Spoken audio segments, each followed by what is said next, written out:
بلوچستان جو ہے وہ اس وقت آپ دیکھیں کہ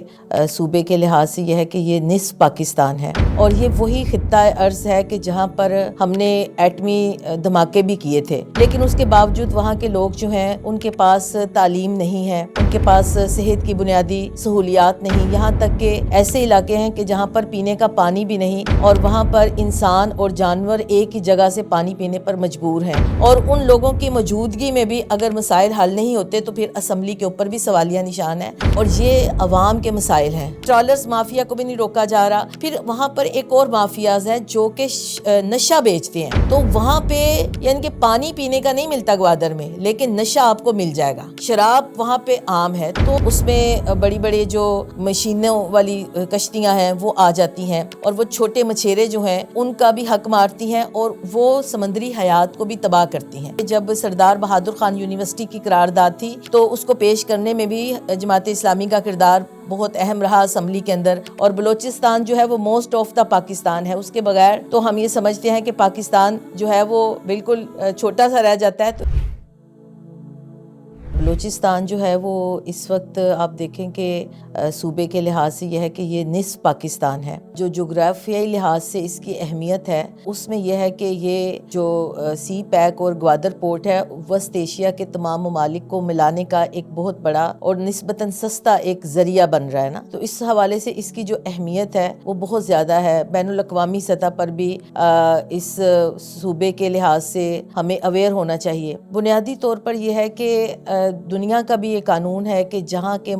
وسائل ہوتے ہیں وہ وہیں پر خرچ ہوتے ہیں۔ بلوچستان کے اندر آپ کرومائٹ کو دیکھ لیں، کوئلہ دیکھ لیں، سیندک دیکھ لیں، اتنے بڑے بڑے پروجیکٹ ہیں، اور یہ وہی خطہ ارض ہے کہ جہاں پر ہم نے ایٹمی دھماکے بھی کیے تھے، لیکن اس کے باوجود وہاں کے لوگ جو ہیں ان کے پاس تعلیم نہیں ہے، ان کے پاس صحت کی بنیادی سہولیات نہیں، یہاں تک کہ ایسے علاقے ہیں کہ جہاں پر پینے کا پانی بھی نہیں، اور وہاں پر انسان اور جانور ایک ہی جگہ سے پانی پینے پر مجبور ہیں۔ اور آج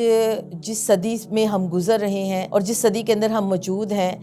بلوچستان کے افراد کی یا وہاں کی عوام کی جو یہ محرومیاں ہیں، یہ محرومیاں انہوں نے خود بھی کہیں وہ خود بھی اس کے ذمہ دار ہیں، کیونکہ بہرحال صوبائی اسمبلی بلوچستان چلتی ہے، وہاں کے لوگ جو ہیں وہ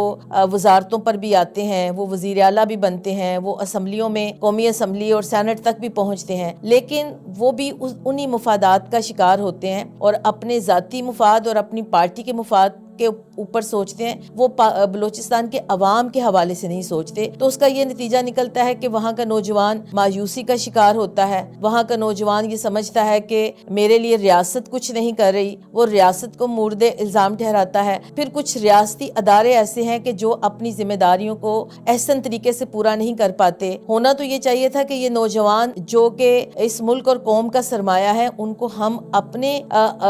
یعنی کہ ایسے ان کے لیے اقدامات کرتے کہ وہ نوجوان مایوسی سے باہر نکلتے اور وہ بلوچستان کے لیے، پاکستان کے لیے کچھ کرنے کے قابل ہوتے، لیکن چونکہ بدقسمتی یہ رہی ہے اور تاحال ابھی تک سمجھیں کہ یہ بد امنی ہے، پھر وہاں کے جو مسنگ پرسنز ہیں ان کا ایک بہت بڑا مسئلہ ہے، اور ہم یہ چاہتے ہیں اور ہمیشہ جماعت اسلامی کا یہ موقف رہا ہے کہ اگر وہ افراد جو کسی بھی طرح کے جرائم کے اندر ملوث ہیں یا وہ ریاست کے حوالے سے کچھ ایسی چیزوں کے اندر ملوث ہیں، تو بجائے اس کے کہ جبری گمشدگیاں کی جائیں، ان کو عدالتوں کے اندر پیش کیا جائے، تو جو لوگ معصوم ہیں، جن کے اوپر کوئی الزام نہیں، ان کو تو رہا کیا جائے، اور جو ایسے لوگ ہیں کہ جن کے اوپر کچھ الزامات ہیں یا وہ کسی ایسے جرم کے اندر مبتلا ہیں تو ان کو عدالتوں کے اندر پیش کیا جائے۔ تو یہ سب سے اہم حل، اور ایک ہم سمجھتے ہیں کہ بلوچستان کا جو سب سے مین ایشو ہے جس کی وجہ سے وہاں کے لوگ جو ہیں وہ اپنے آپ کو سمجھتے ہیں کہ ہم محروم ہیں اور ریاست جو ہے وہ ہمارے لیے کچھ نہیں کر رہی، تو ریاست کو یہ ذمہ داری اپنی پوری کرنی چاہیے۔ پورے بلوچستان کے اندر اگر ہم جائزہ لیں تو تقریباً 15,000 کے قریب اسکول موجود ہیں، جن کے اندر 11,000 اسکول وہ لڑکوں کے ہیں، باقی بچیوں کے ہیں، اور اس میں 19% بچیاں ایسی ہیں کہ 20% بچیاں ایسی ہیں کہ جو کسی ادارے میں پہنچتی ہیں، باقی تو پرسنٹیج ایسی ہے کہ وہ کسی اسکول کالج تک پہنچتی نہیں ہے۔ اور ابھی 10 سال پہلے تک بھی یہ صورتحال تھی کہ اگر تربت میں کوئی بچی یا ان علاقوں میں جو مکران ڈویژن جس کو ہم کہتے ہیں پڑھنے پڑھنا چاہتی تھی تو اس کو پڑھنے کے لیے، گریجویشن کرنے کے لیے اس کو کوئٹہ آنا پڑتا تھا۔ اب الحمدللہ تربت کے اندر بھی یونیورسٹی موجود ہے، اور سردار بہادر خان یونیورسٹی میں الحمدللہ ہمارا کردار بھی موجود ہے کہ ہم نے بلوچستان کی بچیوں کے لیے علیحدہ یونیورسٹی کا جو ایک منصوبہ تھا وہ پیش کیا تھا۔ تو تعلیم کے مواقع دینے چاہیے۔ ایسے اسکول بھی موجود ہیں جو کاغذوں کے اندر تو موجود ہیں لیکن وہ زمین کے اوپر وہ اسکول موجود نہیں ہے۔ تو یہ ایسی چیزیں ہیں۔ پھر ایسے اسکولز کے جہاں پر چار دیواری نہیں اسکول کے کی جو بلڈنگ ہے، کچھ تو ایسے جہاں پہ بلڈنگ ہی نہیں ہے، اور کچھ ایسے ہیں کہ جہاں پر جو شہروں کے اندر بھی اسکول ہیں کہ ان کے اندر باتھ روم تک نہیں ہے، یعنی کہ استعمال کی اگر ضرورت پیش آئے تو وہ کیا، یہ وہ مسائل ہیں۔ پھر اس کے بعد آپ دیکھیں کہ جو بنیادی ہیلتھ کے یونٹ ہیں وہاں پر ایک پیناڈول تک نہیں ملتی، اور ہم ہمیشہ یہ بات کہتے ہیں کہ بلوچستان کے عوام کو جو بنیادی ضروریات زندگی ہیں وہ فراہم کی جائیں۔ کم از کم 4 مسائل ایسے ہیں، ایک مسنگ پرسنز کا مسئلہ، تعلیم کا مسئلہ، صحت کا مسئلہ اور پینے کے پانی کا مسئلہ۔ یہ 4 مسائل حل کر لیے جائیں تو بلوچستان کے عوام کو خوشحالی نصیب ہو سکتی ہے۔ پھر اس کے بعد یہ کہ جو بلوچستان کے وسائل ہیں، جو وہاں کی معدنیات ہیں، جو وہاں کی، وہ ان کے اندر بھی مقامی لوگوں کا حصہ ہونا چاہیے۔ گیس جب وہاں سے نکلتی ہے تو پھر سب سے پہلا حق وہاں کے لوگوں کا ہے۔ اگر وہاں کے لوگوں کو نہیں ملتی اور پورے پاکستان کو ملتی ہے تو ایک محرومی کا احساس ہوتا ہے، اور اسی بات کو وہاں کا جو جاگیرداری نظام ہے، جو سردارانہ نظام ہے، وہ اسی چیز کو استعمال کرتے ہوئے لوگوں کے دلوں میں نفرت بھرتے ہیں۔ تو ہمیں اور ہماری جو حکومت ہے ان کو ہمیشہ سے ہم یہ کہتے رہے ہیں کہ آپ بلوچستان کے جو جینون مسائل ہیں ان کو حل کریں۔ پینے کے پانی کا میں نے آپ سے پہلے بھی ذکر کیا کہ ایسے علاقے ہیں جہاں پر جوہر سے انسان بھی پانی پی رہے ہیں اور جانور بھی پانی پی رہے ہیں، اور پھر وہ ایسی بیماریاں وہاں پہ ان لوگوں کو لگتی ہیں کہ ان کا کوئی علاج نہیں ہوتا۔ تو یہ وہ بنیادی مسائل ہیں جس کا حل بھی ہم پیش کرتے رہے ہیں۔ اصل میں یہاں پر جو وفاق اور بلوچستان کی حکومت ہے نا، وہ 2 چیزیں نہیں ہیں، وہ نہیں ہے، وہ ایک ہی بات ہے۔ یعنی کہ وفاق کی مرضی سے ہی بلوچستان کی حکومت بنتی ہے، ہمیشہ سے ایسے ہی رہا ہے۔ وہاں پہ جو اصل سٹیک ہولڈرز ہوتے ہیں وہ کوئی اور ہوتے ہیں، اور سب کو پتہ ہے کہ وہ کون ہوتے ہیں۔ تو وہ مسئلہ تو پھر بھی وہیں پہ رہتا ہے، کیونکہ اصل بات یہ ہے کہ ترجیحات کیا ہیں۔ ان کی جو ترجیحات ہوتی ہیں وہ اپنی ترجیحات کے مطابق کام کرتے ہیں، اور یہ عوام کے مسائل ہیں۔ عوام کے مسائل کو عوامی حکومت ہی حل کر سکتی ہے۔ تو جب عوام کی حکومت نہیں ہوگی، اور اس وقت ہم بلوچستان میں یہی دیکھ رہے ہیں کہ مسائل کو وقت کے ساتھ ساتھ حل ہونے کی بجائے مسائل بڑھتے بھی گئے، اور وہ جو موومنٹس تھیں وہ بھی زور پکڑتی گئیں کہ ہمارے جو ارباب اختیار ہیں کچھ باتیں ان کے اختیار میں نہیں ہیں، یا وہ ان کو وہ کرنا نہیں چاہتے، کیونکہ عوام تو پریشان ہے، عوام ناراض۔ دیکھیں، ایک تو وہ بات ہے جو ہم کہہ رہے ہیں کہ جن کے پیارے گم ہیں وہ تو ویسے ہی پریشان ہیں، لیکن جو باقی عوام ہیں وہ کتنی پریشان ہوتی ہے جب راستے بلاک ہو جاتے ہیں، جب ایمبولنس جو ہیں وہ راستے میں پھنس جاتی ہیں، کسی کا پیارا اس کے اندر ہوتا ہے، تو لوگ اس طرح سفر کر رہے ہیں۔ ہمارے نوجوان جو ہیں وہ مایوس بھی ہوتے ہیں اور وہ دوسروں کے اعلیٰ کار بھی بن جاتے ہیں۔ تو اس لیے یہ تو ہماری ارباب اختیار کو جو بھی اس وقت موجود ہے ان کو چاہیے کہ وہ ان کے ساتھ بیٹھ کر ٹیبل پہ بات کریں اور ان کے مسائل کو سنیں، اور ان کے صرف سننے کی حد تک نہیں بلکہ ان کا حل بھی نکالے، کیونکہ جو طاقت ہوتی ہے وہ حل تو نکال سکتی ہے، ان کے پاس سب کچھ ہے، لیکن اصل بات یہی ہے کہ کیا وہ یہ چاہتے ہیں، کیونکہ اس وقت بھی جتنے اہم لوگ ہیں بلوچستان کے وہ سب اسمبلی کے اندر موجود ہیں، اور ان لوگوں کی موجودگی میں بھی اگر مسائل حل نہیں ہوتے تو پھر اسمبلی کے اوپر بھی سوالیہ نشان ہے کہ وہ کیا کر رہے ہیں۔ جماعت اسلامی ہمیشہ ملک دشمن عناصر کے کبھی بھی حمایت نہیں کرتی، اور بلوچستان کے ایشو کے اوپر بھی ہم ہمیشہ یہ کہتے ہیں کہ جو وہاں کے وسائل ہیں ان کے اوپر وہاں کے لوگوں کا حق ہے، مسائل جو ہیں وہ حل کرنا حکومتوں کا حق ہے، لیکن جو کوئی ریاست کے خلاف ہوتا ہے یا ریاست کے خلاف دشمنی کے اوپر اترتا ہے تو ہم کبھی بھی ان کا ساتھ نہیں دیتے، اور ہمیشہ ہم نے ان کو جو ہے ان کی مذمت کی ہے۔ اچھا، اب جو اسمبلی کے اندر اس وقت جو توانا آواز ہے نا، وہ مولانا ہدایت الرحمان صاحب کی ہے، اور ہمارے دوسرے جو عبد المجید بادینی صاحب ہیں، اور بھی اس کے علاوہ بھی ایک دو افراد اور ہیں جو ہماری پارٹی کے نہیں ہیں، اس میں ایک خاتون بھی شامل ہیں جو ہمیشہ بلوچستان کے لیے بات کرتی ہیں۔ تو یہاں پر یہ ہے کہ جو ہمارے مولانا ہدایت الرحمان صاحب ہیں وہ گوادر کی پٹی سے اپنی یعنی کہ وہ اس وقت ایم پی اے ہیں، اور گوادر کے مسائل جو ہیں وہ ان کے اوپر وہ بھرپور آواز اٹھا رہے ہیں۔ اب گوادر کے مسائل جو ہیں اس میں ایک سب سے بڑا مسئلہ جو ہے وہ سمندر کے اندر جو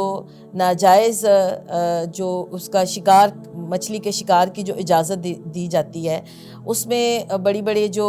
مشینوں والی کشتیاں ہیں وہ آ جاتی ہیں، اور وہ چھوٹے مچھیرے جو ہیں ان کا بھی حق مارتی ہیں، اور وہ سمندری حیات کو بھی تباہ کرتی ہیں، کیونکہ جب مچھیرے مچھلی پکڑتے ہیں تو وہ خاص قسم کی مچھلی پکڑتے ہیں، جو چھوٹی مچھلی ہوتی ہے اس کو واپس سمندر میں پھینک دیتے ہیں، لیکن یہ جو ٹرالرز مافیا ہے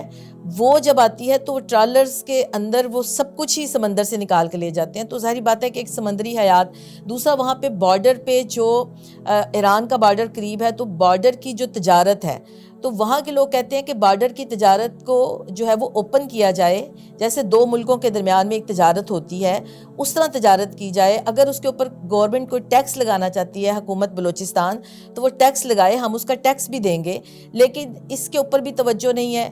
ٹرالرز مافیا کو بھی نہیں روکا جا رہا۔ پھر وہاں پر ایک اور مافیاز ہیں جو کہ نشہ بیچتے ہیں، تو وہاں پہ یعنی کہ پانی پینے کا نہیں ملتا گوادر میں، لیکن نشہ آپ کو مل جائے گا، شراب وہاں پہ عام ہے۔ تو مولانا ہدایت الرحمان جو ہیں وہ تو ان سارے ایشوز کے اوپر، جبری گمشدگیوں کے اوپر، ٹرالرز مافیا کے اوپر، اور بارڈر کے اوپر جو یہ سارا مسئلہ ہے، اس کے اوپر وہ پہلے بھی آواز اٹھا رہے تھے، اب بھی آواز اٹھا رہے ہیں، اور آن دا ہول بھی بلوچستان کے مسائل کے اوپر بات کر رہے ہیں۔ اسی طرح جو ہمارے دوسرے بھائی ہیں جو کہ جنہوں نے سمجھے کہ جمالیوں کے ساتھ مقابلہ کر کے، تو ان کی سچائی اور ان کا وہ کام جس کی وجہ سے لوگوں نے ان کو ووٹ دیا تھا، تو وہ الحمدللہ اپنی پورا جو ان کا حلقہ انتخاب ہے وہاں پر وہ ڈٹ کے کام کر رہے ہیں۔ وہ وہاں پہ ہاسپٹلز کے اندر کام کر رہے ہیں، انفراسٹرکچر کے اوپر کام کر رہے ہیں، ایجوکیشن کے لحاظ سے وہ دیکھ رہے ہیں، تو وہ بھی ماشاءاللہ کام کر رہے ہیں۔ اور ہمارا یہ اور جماعت اسلامی جو ہے وہ خود اپنے افراد کی اکاؤنٹیبلٹی بھی کرتی ہے، اپنے افراد کو دیکھ بھی رہی ہوتی ہے کہ وہ کیا کر رہے ہیں، پورا سسٹم ہے ایک۔ تو ہم اس سسٹم کے ساتھ مل کر انشاءاللہ اپنے ان دو علاقوں کو خاص طور پر ماڈل علاقے بنائیں گے، تو انشاءاللہ ایک وقت آئے گا کہ بلوچستان کے دیگر علاقوں کو بھی اس کی ضرورت ہوگی، اور وہاں سے بھی انشاءاللہ ہمیں الیکشن میں کامیابی ملے گی۔ لیکن اس وقت اسمبلی کے اندر اگر کوئی پراپر طریقے سے کام ہو رہا ہے، یا جو لوگ واقعتاً عوام کی بات بھی کر رہے ہیں اور عوام کے مسائل کو حل کرنے کی کوشش بھی کر رہے ہیں اپنی کیپیسٹی کے اندر جتنی بھی ان کو وہاں پہ میسر ہے، تو وہ الحمدللہ ہمارے یہ دونوں بھائی، تو ہم ان کو اپریشیٹ بھی کرتے ہیں۔ اور آپ نے یہ بات بتائی تھی، کیونکہ دیکھیں جو مسائل ہوتے ہیں نا، اگر آپ عوام کو ان کا حل دینا شروع کریں تو وہ جو دوسری چیزیں ہوتی ہیں وہ خود بیٹھنا شروع کر دیتی ہیں۔ جب لوگوں کو کھانے کو ملے گا، لوگوں کو روزگار ملے گا، لوگوں کو ایجوکیشن ملے گی، ان کو شعور ملے گا، تو اس کے بعد یہ مسئلے خود بخود حل ہوتے چلے جائیں گے۔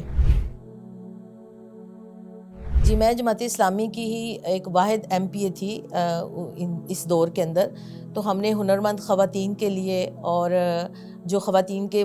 خصوصی مسائل تھے، جو اس وقت ٹرانسپورٹیشن کا مسئلہ تھا، وہ تو ابھی بھی ہے، اب کچھ حل ہو گیا ہوگا، لیکن یہ ہے کہ یہ اس وقت بڑا ایشو تھا، تعلیم کے لحاظ سے بڑے ایشو تھے۔ تو اس وقت حلقہ خواتین جماعت اسلامی بلوچستان نے، اور خاص طور پر پاکستان نے، اس وقت عائشہ منور صاحبہ ہماری رہنمائی کرتی تھیں، تو ہم نے بلوچستان کی عورت کے ان مسائل کو حل کرنے کی بھی کوشش کی، ان کے جو حقوق تھے اور ان کی جو ذمہ داریاں تھیں ان کو بھی یعنی کہ اپنے جو ہمارے ٹریننگ سینٹرز تھے ان کے اندر خواتین کے جو مسائل تھے ان کو بھی دیکھا، اور پھر اس کے بعد یہ ہے کہ اسمبلی کے اندر بھی اور باہر بھی، اندر قراردادوں کے ذریعے جو بھی وہاں پہ ممکن تھا وہ کیا، لیکن باہر ہم نے ان کے لیے سینٹرز بنائے، اور جامعۃ المحسنات کے نام سے جو ادارے قائم کیے تھے، ان اداروں کے ذریعے بلوچستان کے ان سارے ایریاز میں جہاں پر سکولز نہیں تھے، جہاں پر بچیوں کے لیے تعلیم کے مواقع نہیں تھے، تو ان بچیوں کو تعلیم کے مواقع دیے، پھر کمیونٹی سکولز کے ذریعے بھی اور کمیونٹی سینٹرز کے ذریعے بھی۔ تو حلقہ خواتین جماعت اسلامی نے یہ کردار ادا کیا۔ پھر اسی طرح تقریباً وہ ہر اس بیوہ خاتون تک پہنچے، اور بے شمار ہزاروں کی تعداد میں خواتین کو جو کہ ڈیزرونگ تھیں اور ان کے ہاتھ میں ہنر تھا، ان کو سلائی مشینیں فراہم کی گئیں، اور ان کو ان کی جو ہنر تھا اس کو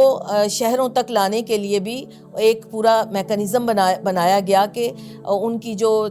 یہ والا ہنر ہے وہ مارکیٹ تک پہنچے۔ تو اس کے لیے بھی ہماری جو خواتین تھیں وہ جماعت اسلامی کی وہ یہ کام کرتی رہیں۔ اس کے علاوہ ہم نے بلوچستان کے وہ دور دراز کے علاقے جہاں پینے کا پانی نہیں تھا، تو وہاں پر خاص طور پر ان کو ہم نے ماڈل ایریاز بنایا، وہاں پہ پینے کا پانی بھی موجود ہو، وہاں پہ تعلیم بالغاں کا اور بچیوں کی تعلیم کا ادارہ بھی موجود ہو۔ تو یہ اس طرح کے ماڈل بنائے گئے۔ پھر اسی طرح چونکہ میں ایم پی اے تھی اور ہیلتھ کے حوالے سے جو چیزیں تھیں، تو تقریباً کوئی 20 کے قریب بنیادی ہیلتھ یونٹ جو تھے وہ قائم کروائے گئے، اور خاص طور پر کوئٹہ شہر کے اندر ایک بہت ہمارا ایک ہاسپٹل ہے، لیڈی ڈفرن ہاسپٹل، تو وہاں ابھی بھی وہاں کا جو میڈیکل سٹور ہے اور وہاں پر خواتین کے لیے جتنی بھی فیسیلیٹیشنز ہیں، کیونکہ یہاں پر پورے بلوچستان سے خواتین آتی تھیں، تو ہم نے وہاں پر بھی اپنی اس حیثیت کے لحاظ سے وہاں پر کام کیا۔ اور جتنے بھی ایسے ادارے تھے جہاں پر لائبریریز نہیں تھیں، تو خواتین کے لیے بچیوں کے لیے لائبریری قائم کی گئی۔ اور خاص طور پر میں یہ بتانا چاہوں گی کہ جب سردار بہادر خان یونیورسٹی کی قرارداد تھی، تو اس کو پیش کرنے میں بھی جماعت اسلامی کا کردار بہت اہم رہا اسمبلی کے اندر، تو اس قرارداد کو بھی پیش کیا۔ تو اس وقت بھی بلوچستان کے اندر جتنے بھی یہ کام ہو رہے ہیں الحمدللہ ان کا تسلسل قائم ہے۔ وہ جو ادارے تھے اس وقت ہم نے جب بنائے تو ہم نے ایک نعرہ، تو پھر ہم نے 2015 میں ایک انیشیٹو لیا کہ ہم نے مطالعاتی وزٹ کے ذریعے بلوچستان کی یونیورسٹیز کے اندر سے اور اپنے یوتھ جو جے آئی یوتھ ہے اور جامعۃ المحسنات یہاں کی بچیوں کو ہم نے پنجاب کے اور اسلام آباد کے وزٹ کروائے، اور ان کو وہاں کے ادارے دکھائے اور ان کو بتایا۔ اور جب یہ لوگ پنجاب گئے اور پنجاب کے لوگوں نے ان کو اتنی محبت دی، تو ان لوگوں کو احساس ہوا کہ پنجاب تو ہم سے بہت محبت کرتا ہے، اور ایک وہ جو بین الصوبائی ہم آہنگی تھی اس کو بھی فروغ ملا۔ اور پھر وہ جو ہماری جماعت اسلامی کے اہم ذمہ داران تھے ان کے ساتھ بھی ان کی نشستیں ہوئیں، اور پھر جتنا بھی ممکن تھا ہم نے ان کو، تو اسمبلی کے اندر جو کردار تھا اس میں بھی جو بلوچستان اسمبلی میں میری پہلی ہی پوزیشن تھی کہ سوالات میں، قراردادوں میں، اور میں بلکہ ایک بات شیئر بھی کرنا چاہوں گی کہ میں نے اسمبلی میں ایک دن ایز اے اسپیکر بھی، جماعت اسلامی کی خاتون تھی لیکن ایک دن اسمبلی کی جو وہ کاروائی تھی اس کو ایز اے اسپیکر بھی چلایا۔ بلوچستان ایک ایسی سرزمین ہے کہ اگر یہاں پہ امن قائم کر دیا جائے اور یہ جو ہمارے بین الصوبائی ہم آہنگی ہے اس کو فروغ دیا جائے، تو یہاں پہ اپرچونٹی کے لحاظ سے کہ حکومت پاکستان کو بھی اور حکومت بلوچستان کو بھی اور جو بھی یہاں کے سٹیک ہولڈرز ہیں ان کو یہ چاہیے کہ یہاں پر امن قائم کریں، اور یہ جو سیاحت ہے اس کو فروغ دیا جائے۔ جتنی بھی قومیں آباد ہیں، جتنے بھی لوگ، مثلا وہاں پنجابی بھی ہیں، بلوچ بھی ہیں، پٹھان بھی ہیں، ہزارہ بھی ہیں، فارسی بولنے والے بھی ہیں، براہوی زبان کے لوگ بھی ہیں، تو اس کا ہر ایریا، ہر کونا اپنے اندر ایک منفرد وہ رکھتا ہے، حیثیت رکھتا ہے. اور اس کے ساتھ یہ ہے کہ وہاں پر تعلیم کے مواقع، بے روزگاروں کو روزگار کی فراہمی، نوجوانوں کے لیے ٹیکنیکل اور جو کچھ ایسے ٹریننگ سینٹرز ہیں وہ بنائے جائیں کہ جہاں پر وہ کمپیوٹر سے، اور جو آج کے دور کے اندر آئی ٹی کی اتنی زیادہ مانگ ہے، تو بلوچستان کا نوجوان جو ہے وہ اپنی ذہانت کے لحاظ سے یا اپنی اس کے لحاظ سے کسی بھی خطے کے نوجوان سے پیچھے نہیں ہے. اس لیے ان کو یہ اپرچونٹیز دی جائیں، اور بچیوں کے لیے خاص طور پر تعلیم کے ادارے جو ہیں وہ کھولے جائیں. اور بلوچستان جو ہے وہ موسٹ آف دا پاکستان ہے، اس کے بغیر تو ہم یہ سمجھتے ہیں کہ پاکستان جو ہے وہ بالکل چھوٹا سا رہ جاتا ہے. تو اس لیے یہ انشاءاللہ تعالی جن لوگوں نے جو یہ خواب دیکھتے ہیں وہ خواب کبھی بھی ان کا پورا نہیں ہوگا، اور انشاءاللہ پاکستان جو ہے وہ ترقی کی راستے پر گامزن ہوگا.